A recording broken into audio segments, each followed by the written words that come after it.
Bonjour explorateurs de l'histoire. Aujourd'hui, on va parler de la Seconde Guerre mondiale en 3 vidéos de 3 minutes. Pour bien comprendre la Seconde Guerre mondiale, il faut revenir en arrière, en fin 1918. On est à la fin de la Première Guerre mondiale, l'armée allemande a perdu. Les vainqueurs, comme la France et le Royaume-Uni, obligent l'Allemagne à payer les réparations, à réduire la taille de son armée, à rendre des territoires. Beaucoup d'Allemands trouvent cela humiliant et injuste, alors que la vie d'après-guerre est déjà très difficile. Et puis arrive un coup terrible, la crise économique de 1929, qu'on appelle le krach boursier. Elle frappe très fort l'Allemagne comme le reste du monde. Les usines ferment, la pauvreté augmente, les gens ont peur pour leur avenir. C'est dans ce contexte qu'en Allemagne, un homme politique, nommé Adolf Hitler, gagne en influence. Il promet de rendre sa grandeur à l'Allemagne, de redonner du travail et de la fierté au pays. Il utilise aussi une méthode très dangereuse. Il accuse les Juifs et d'autres groupes d'être responsables de la crise économique. C'est faux et injuste, mais beaucoup d'Allemands le croient. Et finalement, en 1933, Hitler est nommé chancelier d'Allemagne. C'est un peu comme Premier ministre en France. Maintenant qu'il a le pouvoir, il transforme l'Allemagne en dictature. Gib du jetzt deine Stimme ab? Wenn ja, dann tritt für mich ein, so wie ich für dich eingetreten bin. Les gens n'ont plus le droit de dire ce qu'ils pensent. Il n'y a plus qu'un seul parti politique. Une police surveille et punit tous ceux qui ont des idées différentes. Les informations des journaux et des cinémas sont déformées pour influencer la population. Hitler rend aussi la vie de plus en plus dure aux Juifs.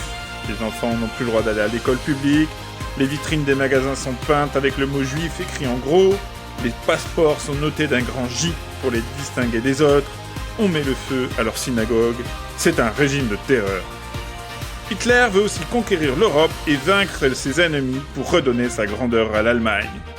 Pour commencer, il envoie en 1936 son armée en Rhénanie, une région qui était interdite aux militaires allemands. En 1938, il oblige l'Autriche à devenir une région de l'Allemagne. C'est ce qu'on appelle l'Anschluss. Il conquiert ensuite une partie de la Tchécoslovaquie, les Sudètes. Et que font la France et le Royaume-Uni en réaction à ces attaques ? Eh ben pas grand-chose, car ils veulent à tout prix éviter une nouvelle guerre. Mais cette politique de l'apaisement ne marche pas, tout au contraire.